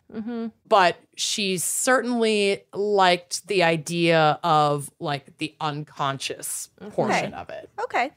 So under her alias, which was Nancy Carlson, That was the name of my kindergarten teacher. I believe it. was. I think everyone had Mrs. Carlson. Miss Carlson. Sharon explored websites such as feetfetish.com, sexbondage.com, not leaving Back in the days when you could get any domain domain. name. Yeah. Not here for the subtleties. Fetishfeet.com. And she engaged with communities interested in sexual quote-unquote taboos such as necrophilia and sadomasochism, and putting quotes around taboos because, like, what is taboo and what's normal? Yeah. It's all the spectrum. We're all puritanical. So she also sold her worn panties, which I have often considered, especially now that I have a MeUndies membership where I get new panties every month. Yeah. So at least we're they'd be doing replaced. so many free ads in this episode. I in the know. Kink episode. Away luggage. Yes, you would fit in a large away suitcase. MeUndies. Yes, you can sell your used panties because you're going to get new ones every month. You can sell them on Poshmark. Oh, there we go. Maybe don't sell your used panties on Poshmark. No. I don't know if they'd be happy about that. But anyway, promo code gals. So as she explored her desires more deeply, she discovered that what she truly wanted was to be tortured to death. For realsies. For realsies. Oh. So she began to seek a sexual partner online who was willing to do this, alarming sex workers' rights activists along the way who tried to intervene, to which she brushed them off saying, quote, "I want the real thing. I did not ask for you preaching to me." It's like, okay, fair, but also you may can't- be experiencing suicidal ideation if you want someone to literally kill you. So we just want to, like, make sure you're okay. And also, like, you're looking, as an organization, looking out for sex workers who then could be convicted of your murder. Yep. Yeah. Precisely. So it didn't go in that direction, fortunately, but it went in a different direction. So enter Bobby Glass, which is his real name and not an online alias, if you can believe it. Bobby Glass. Bobby Glass. Bobby Glass. Bobby Glass. I Bobby love worked that as name. you do for now. Oh. Yeah, no, for now. Bobby worked as a government computer analyst in North Carolina and lived a seemingly quiet life with his wife, 2 daughters, and 1 son. He was married for 14 years until in 1996, around the time he met Sharon online, his wife noticed how much time he was spending on the computer and sleuthed his emails, discovering disturbing to her sexual exchanges under the screen names Toy Man and Slow Hand. Ish. Slow hand. I Slow Hand. feel like that was it's One better fast and one slow. It's better than Tal Hot Blonde. But Pal Hat Blind and Beef Cack. stare. Probably stare. Oh. So as a result of this discovery, Bobby Glass's wife kicked him out of the house. But and the when you couple- got a name like that, Get out of town, Bobby Glass. It's one of those names you have to say the last name. You have to. Kyle You Green. have to. Kyle. Oh, God. Hi, Kyle. You are listening. No longer under the eye of his wife, this opened up space for the relationship with Sharon to blossom.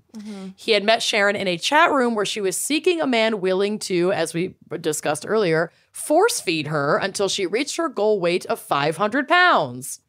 And while Bobby was not interested in this particular fantasy, the two discovered a mutual interest in BDSM and torture. Bobby Glass and Sharon exchanged over 900 emails detailing her desires to be tortured to death and Bobby's willingness to give her what she wanted.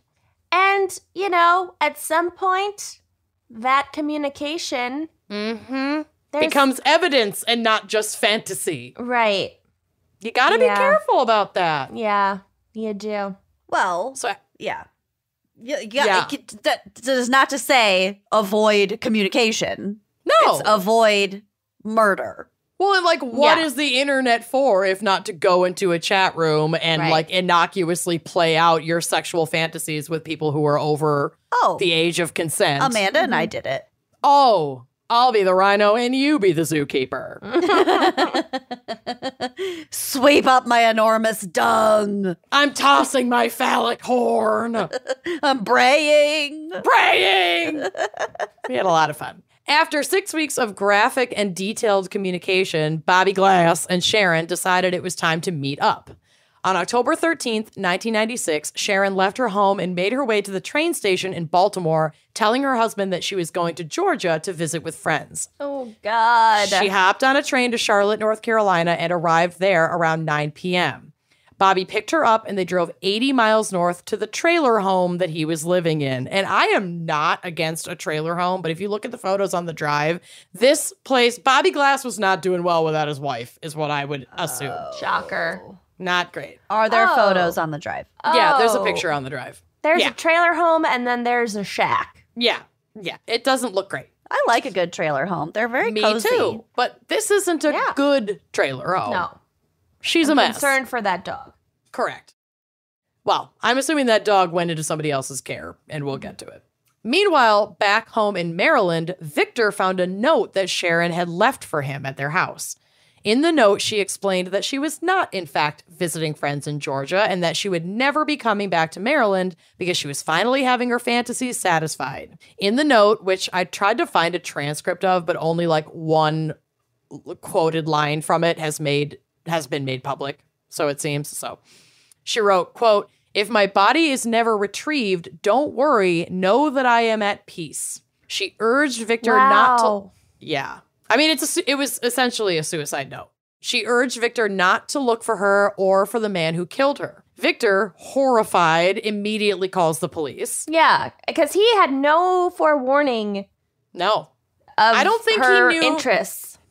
I think he knew that he knew she was an online entrepreneur. He knew that she was doing the home decorating. I don't know if he knew about the sex hotlines, but I think he knew about the psychic readings. It's she's and online ad copywriting. It's she's dabbling in so many how do you even online keep track? jobs. Yeah, that I think it was probably pretty easy for her to just not share that she was sending people her panties. And especially if it's in the mid-90s and he works in a completely different career field. Yeah, he works in construction. He might not even really go on the computer. Yeah, I don't think he was using the family computer much. And frankly, it would be pretty easy if he wanted to use it for her to be I have to use it for work. You can't use it. Right. You know what I mean? Or don't mess with XYZ. That's a file for work. Right. Yeah. I wouldn't even question it if I were sharing a computer with my partner, to be honest. Yeah.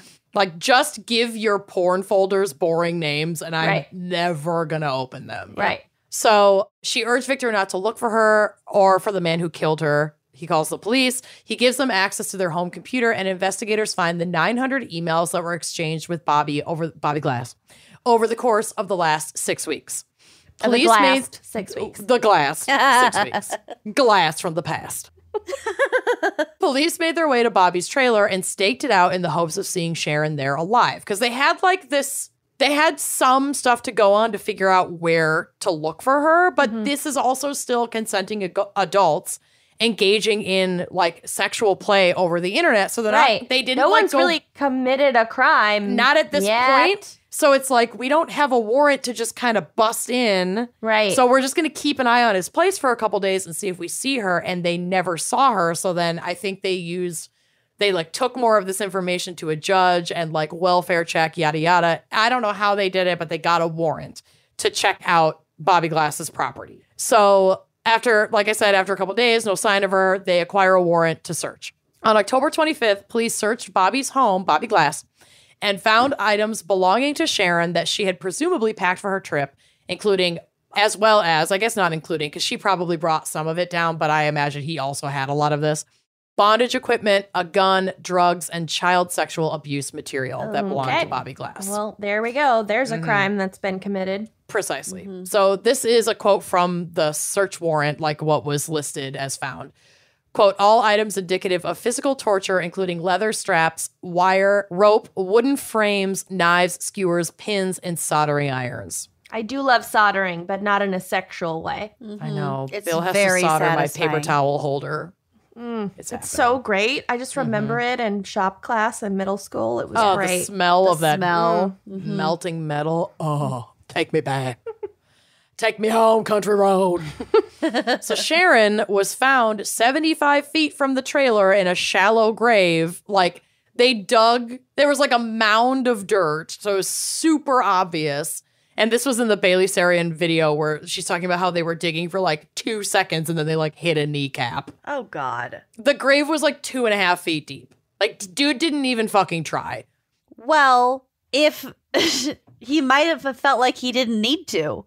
Well, yeah, I mean, that is up for debate and we'll get to it. Okay. So her cause of death was determined to be asphyxiation, and Bobby Glass openly admitted that she arrived on the 13th and they engaged in like sexual torture play for 3 days before he killed her, per her ongoing request on the 16th. The medical examiner noted that Sharon did not appear bruised, cut, or otherwise harmed beyond asphyxiation, so it's unclear exactly what sexual acts they engaged in prior to her death, but BDSM equipment can absolutely be like used and designed not to leave marks all over you. So like just because she wasn't covered in bruises doesn't mean they didn't like engage in some BDSM. So Bobby also said that he didn't mean to kill Sharon despite agreeing to do so in their extensive online communication. According to him, they were engaging in erotic asphyxiation with a nylon cord when she passed away accidentally during the act. Bobby Glass was charged with first-degree murder as well as state and federal charges for the possession of CSAM and second-degree minor exploitation. Yeah, fuck this guy. Yeah, well, 100%. Given the copious evidence contained in their email correspondence, the courts had to reassess the first-degree murder charges as Sharon had solicited and consenting to this sex act, and there wasn't solid evidence to conclude that Bobby did intentionally kill her despite openly agreeing to do so in emails, because the emails could easily just be dismissed as like fantasy play. But even if you're standing on a roof and somebody says, push me, push me, push me, I want to die, and you push them. I think that it's just more of a gray area when it's a sexual contact than it is with push me off the roof. Okay, I'll push you off a roof. You know what I mean? Right.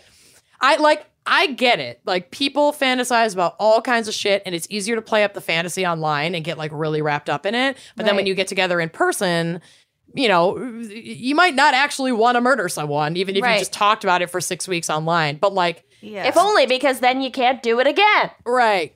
But like, you know, you're just towing that kink line to fulfill each other's desires, and accidents can happen. Sure. Like, the dude is a creep with fucking CSAM, so I'm not getting on his side in any capacity. But if we remove that aspect of this case and just take into consideration the like legality of two consenting adults with a sex act that ends in death in the way that this did, voluntary manslaughter actually seems to me like a more appropriate charge. I mean, if we weren't bringing in all the other... Yeah, is that the charge that applies to people who illegally assist in suicides? I'm not sure. I haven't covered a case of illegal assisted suicide. Yeah. But voluntary manslaughter is like, I think you can get that charge for like killing someone if you drive drunk. You know, where it's like, it's your fucking fault. You didn't intend but you weren't to kill like that person. Plotting.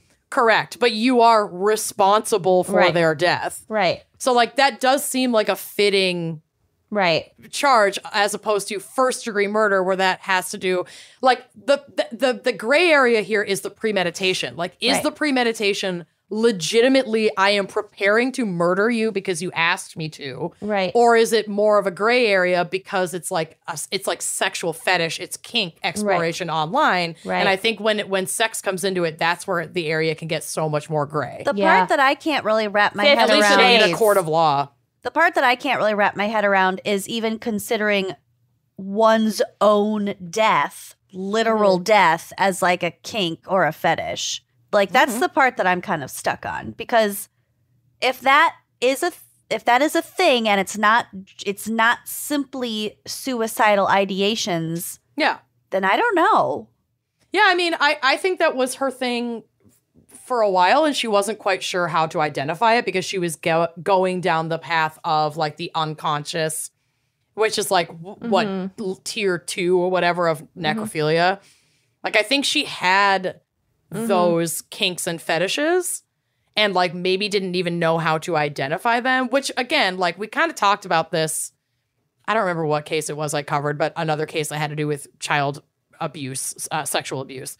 But it's like, if we do not have at least some safe spaces where people can go and say, hey, I'm having these thoughts and urges, they're freaking me the fuck out, or they don't feel quite safe. It was the guy with the brain injury. Yes, there's the brain tumor guy. Yeah. It's like those spaces. But it doesn't sound like she was freaked out. But I mean, I don't think she was. I think it was just she had been raised in a, very linear and delineated space. And she just sounded like she was just rebelling against any of that shit. Right. And plus, like, this is 1996. The internet as a common utility in people's homes was still a brand new idea. And so she like gets onto the internet originally just to make some money working from home and finds herself in this explosive world of endless, like anything you can think of, it exists on the internet in terms of your like sexual desires in spaces that are going to be fucking open to whatever you come in with. Whoever. Yeah. So it's like, I think she just got, it's almost like it's overwhelming and like all of these feelings start to surface and she's exploring so much. And then I think it just kind of got out of control. It's like she was trying to fit, 35 years of sexual repression into 6 weeks with Bobby Glass, and things just went way south. Wasn't it just like 3 days with Bobby Glass? 3 days, 6 weeks of correspondence, and then 3 days in person. Yeah. I think there still needs to be a line though. It's somewhere like with CSAM, like that. That's a line, and with like actual death, that's got to be a line. Oh, we'll get to it. So I feel sorry for her husband because from his perspective, he's like, what? Wait, what the fuck? I thought she was giving tarot readings. Right?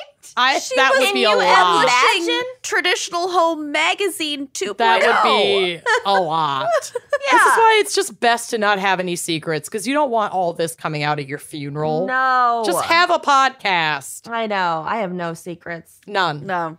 So not Bobby anymore. Glass pled guilty to these charges as well as the child exploitation charges and was sentenced to 36 months in the Avery Mitchell Correctional Institution, followed by an additional 27 months for the minor exploitation. Not enough. Not nearly enough. But he would die of a heart attack in prison in February of 2002 before completing his manslaughter sentence, thus never serving his sentence for minor exploitation, but obviously never going back out into the world again because he's dead. So, given the still new concept of like the internet and chat rooms at the time, this also sparked heated debate over internet censorship, and like pearl clutchers came out in droves to denounce online kink communities, obviously, because like I said earlier, it's like one thing, an anecdotal thing goes wrong in this community, and then everybody's using that anecdotal thing to like demonize the entire community, which is not okay. Obviously, online censorship as a result of this case did not occur. Though kink communities, as we know, are under like constant threat from conservative third parties, and I'm all for safe spaces both in person and online to express ourselves sexually. But like Kenyon said, clearly there are also lines and boundaries for fantasies and kinks and fetishes raise red flags. Those boundaries are so subjective that they're really hard to set. But I would imagine child sexual abuse and literal murder are safe to like rule out as chill. Okay. Maybe don't go there. Right. And if you are, you know, like we got that amazing email from a young individual listener who would identify themselves as like what, a tier 2 necrophile. Some tier necrophile. Where that was like, this is something that I have come to learn about myself. I am like, I speak with a sex therapist about this, and I engage in conversations with my partners about like how I can be fulfilled in these fantasies without it being fucking dangerous for me or the individual that I am in a consenting sexual experience with. So like, or any unconsenting third party. Exactly. So like, you know what? There is something and someone for everyone. Just leave the children out of it and don't kill people. Yeah. I mean, Shouldn't there be really that aren't that hard. many rules. Those are kind of my only 2 rules. Like, I'm not asking for the moon here. And no Consent and socks on. safety. It's no socks. Oh, the socks. Hard 3 rules. I'm yucking like thigh or calf high like white gym socks or black dress socks Or black no-shows. Oh yeah, ish. Yeah. Oh. Too low. Too low. I like them on me. I don't like them on a man. Not I like 'em during in a sex. shoe. No, not during sex. In a shoe is the only place a sock belongs. Right. Also, I'm glad we cleared that another up. rule, a fresh, piping hot plate of shrimp poppers immediately afterwards. Oh, yeah. Oh yeah. I had shrimp poppers for dinner last night. Oh, Yum. my God. Texting Bill. Get back to shrimp poppers, y'all. They're good. I want shrimp Get back. poppers. As if Can we've you- ever gone. I'm asking you to make a sauce. Can you make a sauce? With like a cocktail sauce. Oh, yeah. Oh, Okay, hello. so special thanks this week to our fan picker, Carrie Lee, and their lingerie / fetish wear / also costume. My cart Shop. is Yeah. full. Carrie Yeah. has a background in like theater, like costuming. So Carrie is very talented. Yes. So again, that's Lingerie by Velvetina Lee. Go check it out. And promo code for the month of July, GALS15. So go get your sexy outfits on. Yeah. Yes, please. Go get a sheer bra. All right. Bye. Oh, see you next week. Bye-bye.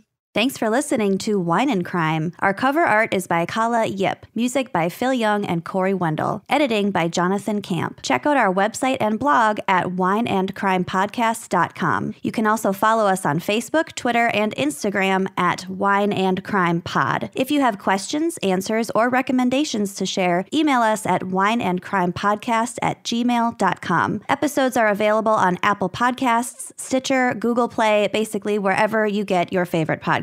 And if you like the show, please rate, review, and subscribe on Apple Podcasts. It is the best way to spread the word. If you'd like to show your support and get a shout out on air, visit our Patreon page to keep this podcast and the wine flowing. Cheers.